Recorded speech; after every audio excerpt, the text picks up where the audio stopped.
Pro kabaddi league సీజన్లో భాగంగా ఈరోజు దబాంగ్ ఢిల్లీ వర్స్ పాట్నా పైలట్స్ మధ్య మ్యాచ్ జరిగింది. ఈ మ్యాచ్ ముందు ప్రజెంట్ ఢిల్లీ యొక్క పర్ఫార్మెన్స్ బట్టి చూస్తే మరొక విజయం తన ఖాతాలోకి అనుకున్నాము.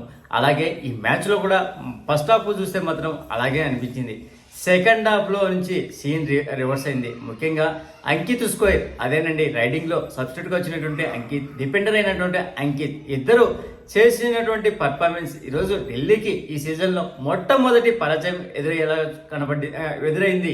అంతేకాకుండా ఈ మ్యాచ్లో ఫస్ట్ హాఫ్లో పాట్నా కేవలం 10 పాయింట్లు సాధిస్తే దబాంగ్ ఢిల్లీ 19 పాయింట్లు సాధించింది. అందులో రైడింగ్ డిపార్ట్మెంట్ నుంచి పాట్నాకు 4 పాయింట్లు లభిస్తే ఢిల్లీకి ఏకంగా 10 పాయింట్లు లభించింది. అంతేకాకుండా టాకిల్ రూపంలో మాత్రం ఇరు టీంలు సమానంగా 6 పాయింట్లు లభించాయి. అంతేకాకుండా ఇక్కడ పాట్నాను ఒకసారి ఆల్అౌట్ చేసినందుకు ఢిల్లీకి 2 పాయింట్లు, ఒక ఎక్స్ట్రా పాయింట్ లభించింది. అదే సెకండ్ హాఫ్ వస్తే సీన్ రివర్స్, కుడి ఎనమైనట్టు పాట్నా ఏకంగా 20 రైట్ పాయింట్ సాధించేది.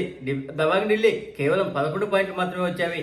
అంతేకాకుండా ఇక్కడ రైడింగ్ డిపార్ట్మెంట్ నుంచి 13 పాయింట్లు పాట్నా సాధిస్తే ఢిల్లీ 8 పాయింట్లు మాత్రమే వచ్చాయి. అంతేకాకుండా టాకిల్ రూపంలో 4 పాట్నాకు లభిస్తే 3 ఢిల్లీకి లభించేవి.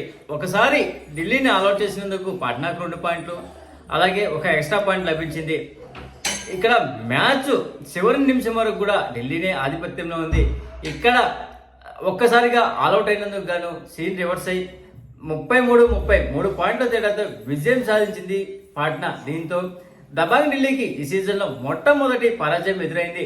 అంతేకాకుండా ఈ మ్యాచ్లో ఇరు టీములు 42 రైడ్ చేస్తే పాట్నా 17 రైడ్లు సక్సెస్ అయింది, ఢిల్లీ 14 రైడ్లు సక్సెస్ అయింది.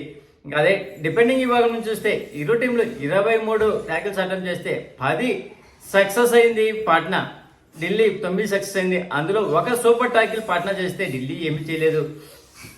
ఇంకా ఈ మ్యాచ్లో ఇండివిజువల్ పర్ఫార్మెన్స్ చూస్తే మొట్టమొదటిగా అసూబ్ మాలిక్ 6 రైట్ పాయింట్ సాధించాడు. అందులో 5 టచ్ రూపంలో రాగా మరొకటి బోనస్ రూపంలో లభించేది.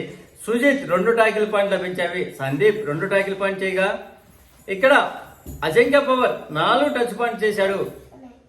4 టచ్ పాయింట్లు చేస్తే తర్వాత నీరజ్ నర్వాల్ ఈ మ్యాచ్లో 8 రైట్ పాయింట్ సాధించాడు. అందులో 4 టచ్ రూపంలో రాగా మరొక 4 బోనస్ రూపంలో వచ్చాయి.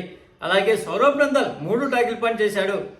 ఫజిల్ అత్రాస్ అలీ ఈ మ్యాచ్లో 2 టాకిల్ పాయింట్ చేశాడు. అంతేకాకుండా గ్రీన్ కార్డు చివరి నిమిషంలో వచ్చేయడంతో పెద్ద ఎదురు దెబ్బైంది ఢిల్లీకి. ఇంకా మనము పాట్నా టీం నుంచి చూస్తే ఆయన్ ఈ మ్యాచ్లో కేవలం 5 పాయింట్లు సాధించాడు. 1 టచ్ రూపంలో రాగా మరొక 2 బోనస్ రూపంలో, 2 ట్యాకిల్ రూపంలో వచ్చాయి. అదే కాకుండా తమిళ కుర్రాడైనటువంటి సుధాకర్ ఈ మ్యాచ్లో 2 టచ్ పాయింట్లు సాధించాడు. నవదీప్ 3 ట్యాకిల్ పాయింట్ చేయగా అంకిత్ ఈ మ్యాచ్లో ఏకంగా 6 ట్యాకిల్ పాయింట్ చేసి I5 సాధించాడు. అందులో మ్యాచ్ మొత్తానికి ఏకైక సూపర్ ట్యాకిల్ ఇతను చేసినదే. అలాగే సబ్స్టిట్యూట్గా వచ్చినటువంటి అంకిత్ కుమార్ ఈ మ్యాచ్లో ఏకంగా 12 రైడ్ పాయింట్ సాధించాడు. అందులో 11 టచ్ రూపంలో రాగా 1 బోనస్ రూపంలో వచ్చాయి. ఈ మ్యాచ్లో ఇతను టోటల్ 16 రైడ్ చేస్తే అందులో ఒక రైడు అన్సక్సెస్ఫుల్ రైడు, మిగతా అంతా మంచిగా పర్ఫార్మెన్స్ ఇచ్చాడు. ఓవరాల్గా ఈ మ్యాచ్ విజయంతో ఢిల్లీ ఏ పొజిషన్లో ఉంది, పాట్నా ఏ పొజిషన్లో ఉంది ఇప్పుడు చూద్దాం. ముఖ్యంగా ఫస్ట్ ప్లేస్లో పుణేరి పల్టన్ 12 పాయింట్లతో అగ్రస్థానంలో ఉంటే ఢిల్లీ 7 మ్యాచ్లకు గాను 6 గెలిచి 1 ఓడిపోయి 12 పాయింట్లతో సెకండ్ ప్లేస్లో ఉంది. హర్యానా థర్డ్ ప్లేస్లో ఉండగా 4th ప్లేస్లో తెలుగు టైటన్స్, 5th ప్లేస్లో జైపూర్ పింక్ ప్యాంథర్స్, 6th ప్లేస్లో యు ముంబా, 7th ప్లేస్లో బెంగళూరు బుల్స్, 8th ప్లేస్లో తమిళ తలైవాస్. ఈ మ్యాచ్ విజయంతో పాట్నా పైలట్స్ 9th ప్లేస్కు దూసుకువచ్చింది. 7 మ్యాచ్లకు గాను 2 గెలిచి 5 ఓడిపోయి 4 పాయింట్లతో 9th ప్లేస్కు ఉంది. 10th ప్లేస్లో యూపీ యోధా, 11th ప్లేస్లో బెంగాల్ వారియర్స్, చిట్టచివరిగా గుజరాత్ జైన్స్ ఉంది.